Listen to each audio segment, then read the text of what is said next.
Welcome back جی، ایک بار پھر سے آپ کو خوش آمدید کہتے ہیں ہیڈ آن میں. اور بریک سے پہلے ہم بات کر رہے تھے قادر مندوخیل صاحب سے. راجہ قمرالاسلام صاحب، جس طرح قادر مندوخیل صاحب نے کہا کہ آپ لوگوں نے بہت زیادہ ناجائز فائدہ اٹھایا ہے اور الیکشن سے بالکل تھوڑی دیر پہلے ریلیف دینا، پھر بسیں پنجاب کے کسی شہر سے اٹھا کر وہاں پہ پہنچا دینی. جس طرح شہری نعمان صاحبہ نے بھی کہا، میں مسئلہ نہیں ہے، ان کو بسیں ملنی چاہیے، لیکن یہ وقت ٹھیک نہیں تھا. آپ کے خیال میں کیا یہ وقت ٹھیک تھا اس پوائنٹ پر جب الیکشن بہت قریب تھے، ان کو بسیں پہنچائی گئیں؟ دوسرا سوال اسی میں ایڈ کر لیجئے، ووٹر ٹرن اور اتنا کم کیوں تھا؟ دیکھیں، تین چیزیں اس میں آپ نے پوچھی. پہلی تو یہ ہے کہ جو فائدہ تھا وہ کون سا اٹھایا ہم نے. میں نے یہ نہیں کہا تھا کہ یعنی الیکشن سے ہفتہ پہلے یا 15 دن پہلے ڈپٹی کمشنر لگائے. میں نے یہ کہا تھا کہ الیکشن شیڈیول کے بعد چونکہ ٹرانسفر پوسٹنگ پہ پابندی ہوتی ہے، لیکن یہ جتنے لگائے ہوئے لوگ ہیں، افسران، ایس ایچ او سمیت، یہ ان کی حکومت کے لگائے ہوئے ہیں، یعنی ایس پیز، ڈی سیز، اور ان میں تو تبادلے تو نہیں ہوئے. الیکشن کمشنر نے تو کوئی ٹرانسفر نہیں کی. تو میں نے صرف اتنی گزارش کی تھی، اور وہ سٹل وہی ہیں، اس کو کہیں بھی ریکارڈ سے ویریفائی کیا جا سکتا ہے.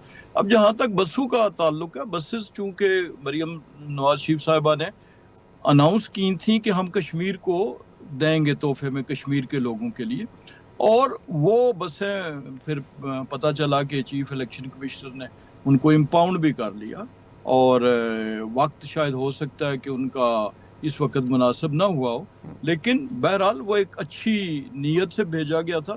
اور جہاں پہ جب وزراء کی بات کرتے ہیں تو ان کے وزراء بھی آئے ہوئے تھے، سندھ سے وزراء آئے ہوئے تھے جنہوں نے کمپین بھی کی، جنہوں نے پریس کانفرنسز بھی کی. اور الیکشن کی ہار کے بعد جب یہ کہا جائے کہ جی چونکہ ہم الیکشن ہار چکے ہیں لہٰذا اب ہمیں نہیں قابل قبول، اب ریاست کو آنکھیں کھول لینی چاہیے.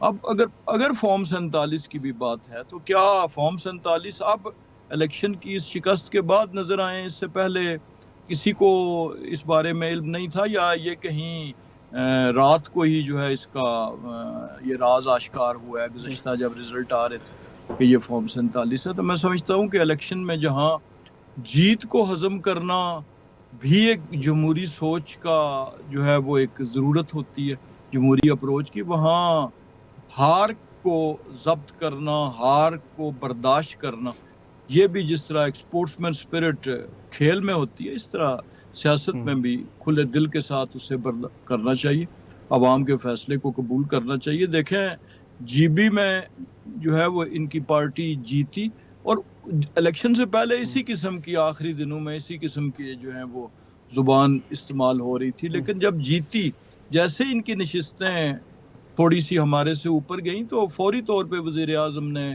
فوری طور پہ پاکستان مسلم لیگ نون نے مبارکباد پیش کی اور کہا جی کہ آپ کا رائٹ ہے. وہ ایبسولوٹ میجورٹی نہیں تھی، سمپل میجورٹی نہیں تھی، لیکن یہ کہا جی ٹھیک ہے، آپ حکومت بنانا آپ کا حق ہے اور آپ حکومت بنائیں، اور اس کی کوشش نہیں کی، دستبرداری اختیار کی. اور مسلم لیگ نون تو ان حالات میں حکومت بنانے کی اس وقت بھی قائل نہیں تھی جب کے پی میں 2013 کے الیکشن میں آسانی کے ساتھ جے یو آئی کے ساتھ مل کے حکومت بنائی جا سکتی تھی. تحریک انصاف کو اس وقت سمپل میجورٹی حاصل نہیں تھی 2013 میں، لیکن میاں نواز شریف نے اور مسلم لیگ نون نے فیصلہ کیا کہ چونکہ بڑی پارٹی ہے، جمہوری روایات کے مطابق حکومت بنانے کا حق ان کا ہے، اور انہیں وہ حق اس وقت 2013 میں دیا گیا. اسی طرح جی بی میں اس کو کہا گیا، اور ابھی بھی الیکشن کوئی اینڈ نہیں ہوئے، ایک ڈویژن میں ہوئے ہیں، 2 ڈویژنز باقی ہیں. اگر پیپلز پارٹی کے دوست جو ہیں وہ اس الیکشن کو قبول کرنے کے بعد دوسری طرف ہو سکتا ہے وہاں پہ ان کے ہیوی ویٹس بھی موجود ہیں، وہ وہاں پہ الیکشن کا رزلٹ ان کے لیے فیوریبل آ جائے. تو اس لیے ابھی سے اگر مایوسی کی یہ باتیں کریں گے، جس طرح ایک جماعت جو ہے وہ پہلے بائیک آؤٹ کر گئی، اور وہ بھی اسی خدشے کا اظہار کرتے ہوئے کہ چونکہ ہمارا الیکشن جیتنا ممکن نہیں ہے تو ہم بائیک آؤٹ کرتے ہیں. تو الیکشن ہمیشہ جیتنے کے لیے نہیں لڑے جاتے، الیکشن تو اپنی پریزنس، عوام کو اپنا آپ عوام کے سامنے پیش کرنے کے لیے لڑے جاتے ہیں، اور اوبیسلی اپنی اپنی کارکردگی پیش کرتے ہیں. ہم نے پنجاب کی پیش کی، انہوں نے سندھ کی اپنی کارکردگی جو ہے وہ وہاں پہ پیش کی. ٹھیک ہے، کارکردگی کی آپ نے بات کی، ندیم قریشی صاحب کو گفتگو میں شامل کر لیتے ہیں. ندیم قریشی صاحب، پاکستان تحریک انصاف نے بھی آزاد کشمیر میں حکومت کی، اور جس طرح 2021 میں سردار عبدالقیوم نیازی صاحب وزیر اعظم تھے، اور پھر سردار تنویر الیاس صاحب 2022 سے 2023 میں رہے. پاکستان تحریک انصاف نے انفراسٹرکچر کے لیے کیا کیا آزاد کشمیر کے اندر؟ جس طرح مسلم لیگ نون نے کہا کہ نواز شریف صاحب نے بھی بولا کہ میں جب یہاں سے آیا وہی سڑکیں ہیں جو دہائیوں پہلے یہاں پر موجود تھیں، کچھ بہتری نہیں آئی.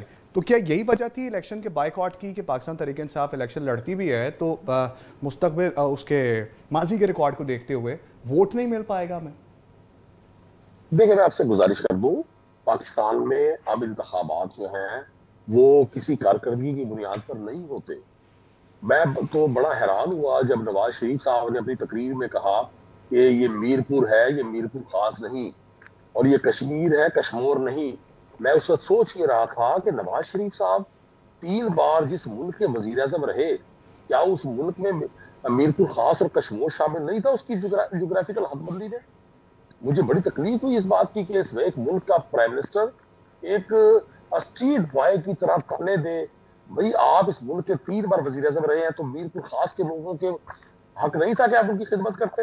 آپ کشمور کے لوگوں کو، کندکوٹ کے لوگوں کو وہ فیسلٹیز نہیں دے سکتے تھے جو آپ نے صرف پنجاب کے لیے مختص کی ہوئی تھی؟ میں بڑی بددلی کے ساتھ ایک گزارش کرنا چاہتا ہوں کہ جو کچھ آج قوم دیکھ رہی ہے بذریعہ میڈیا بھی، بذریعہ سوشل میڈیا بھی، ہمیں یہ جو ڈیمیج ہو رہا ہے نا جی اس سسٹم کا، اس کی ریکوری بڑی مشکل ہوگی. یہ جو بندر بانٹ کی جا رہی ہے اقتدار کی ان 2 جماعتوں میں، کوئی کارکردگی نہیں ہے. میں پنجاب میں بیٹھا ہوں، مجھ سے پوچھیں پنجاب میں کیا کارکردگی ہے؟ کاشتکار رو رہا ہے، تاجر رو رہا ہے، اسٹوڈنٹس رو رہے ہیں، سارے ہیلتھ کے انسٹیٹیوٹ انہوں نے ٹھیکے پہ دے دیے، سارے ایجوکیشنل انسٹیٹیوٹ انہوں نے آؤٹ سورس کر دیے. یہاں ماورائے عدالت قتل عام ہے، 1400-1500 لوگ مار دیے گئے پولیس مقابلوں میں، کوئی عدالت پوچھنے والی نہیں ہے. ایک عدالتی نظام کے ہوتے ہوئے پیرلل نظام چل رہا ہے. آڈیٹر جنرل پاکستان کی رپورٹ پڑھیں، آپ آئی ایم ایف کی رپورٹ پڑھیں. مطلب پنجاب کی وزیر اعلیٰ، جہاں پنجاب کے ہاسپٹلز میں وینٹیلیٹرز نہیں ہیں.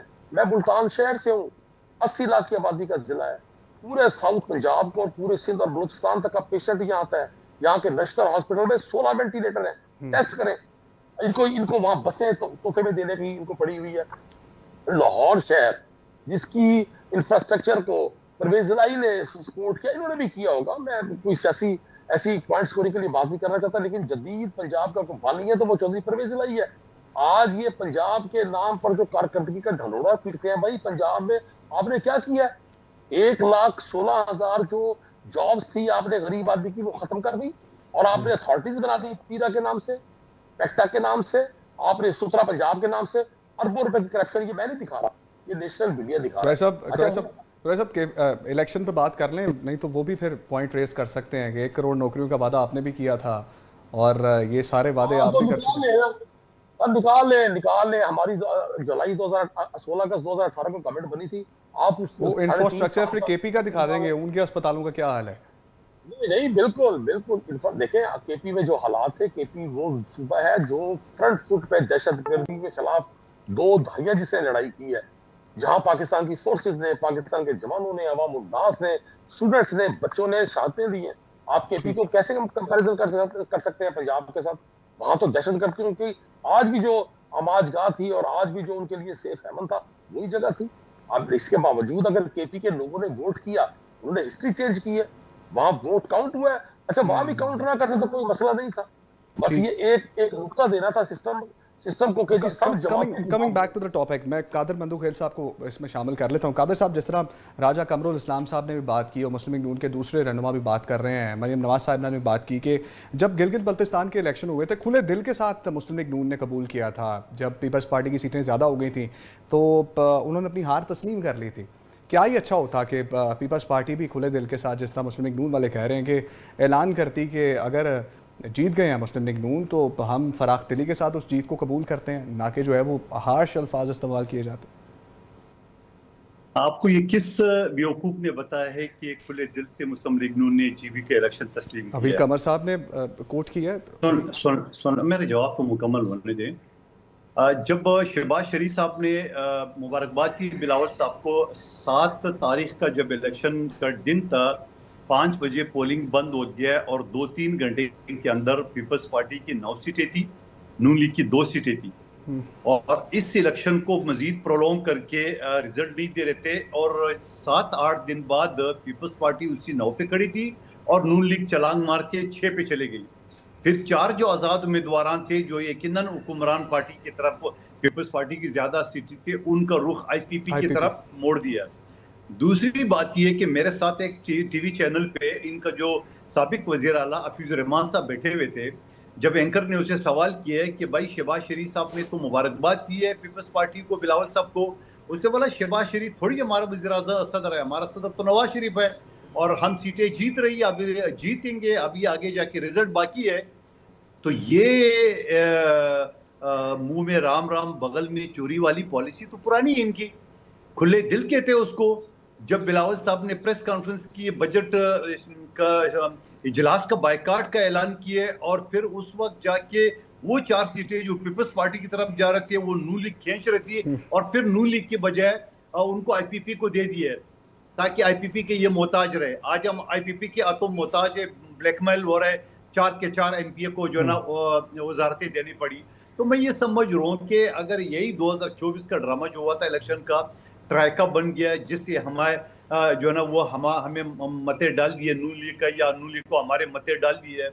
پھر اسی طرح جی بی کا آپ نے ٹرائکا کے طور پہ کیا، اور مجھے لگ رہا ہے، میں تو آپ کو بتا رہا ہوں کہ غلام مصطفیٰ مغل نے وہ 2 سیٹیں ابھی تک بغل میں چھپا کے رکھی ہے، وہ کس طرف کس کو دیں گے یہ ابھی نہیں پتا. تو میں یہ سمجھ رہا ہوں کہ ایسے الیکشن کرانے کا آپ نے پنجاب میں کیے، چلو ٹھیک ہے ہم نے مان لیا. آپ نے جو ہے نا وہ اسلام آباد کا یہی صورتحال کی ہے، اپنی بلوچستان میں آپ نے یہی صورتحال کی ہے کہ وہاں نون لیگ کا نام و نشان نہیں تھا، پیپلز پارٹی کے برابر سیٹیں دی اس کو. تو میں یہ سمجھ رہا ہوں، جبکہ پورا کا پورا بلوچستان پیپلز پارٹی کا طور شمولیت کی تھی. تو میں یہ سمجھ رہا ہوں کہ جی پی اور آزاد کشمیر کو تھوڑا سا الگ دیکھنا ہے. یہ یقیناً ہمارا دشمن ملک ہندوستان اس کے اوپر نظر ہے. میں دوبارہ یہ کہوں گا، آپ کا وزیر اعظم اگر اس طرح جال سازی سے اور غلام مصطفیٰ کی ڈرامہ بازی سے، پٹواری کے محنت سے یہ آپ کی بن گئی، مانے گا کون؟ نہ پی ٹی آئی مانے گی، نہ جے یو آئی مانے گی، نہ جماعت اسلامی مانے گی، نہ پیپلز پارٹی مانے گی، نہ وہ ایکشن کمیٹی مانیں گے جو احتجاج پہ بیٹھے ہوئے. ٹھیک ہے. تو میں یہ سمجھ رہا ہوں کہ ساری چیزوں کو کیا فرق پڑتا ہے کہ اگر آزاد کشمیر کے الیکشن میں جماعت اسلامی جیت جائے، ٹھیک ہے، پی ٹی آئی جیت جائے، وہ جیت جائے، آئی پی پی جیت جائے. چلو قمر الاسلام صاحب سے پوچھیں گے، اور آپ کی اس تمام گفتگو سے ایک سوال میرے ذہن میں آیا جو بریک کے بعد میں پوچھوں گا کہ جی بی الیکشن ہوا اور پھر جو آزاد کشمیر الیکشن ہوا، الیکشن سے پہلے ایک دوسرے پر تنقید کی گئی. کیا یہ تنقید کا سلسلہ پرولونگ ہوگا؟ وفاق میں اس کا کچھ اثر نظر آئے گا پاکستان تحریک انصاف، پیپلز پارٹی اور مسلم لیگ نون کے درمیان؟ بریک کے بعد اس کا جواب لیتے ہیں. راج صاحب سے بھی اور مندو خیل صاحب سے بھی، اور پھر ندیم قریشی صاحب سے بھی پوچھیں گے. Stay with us.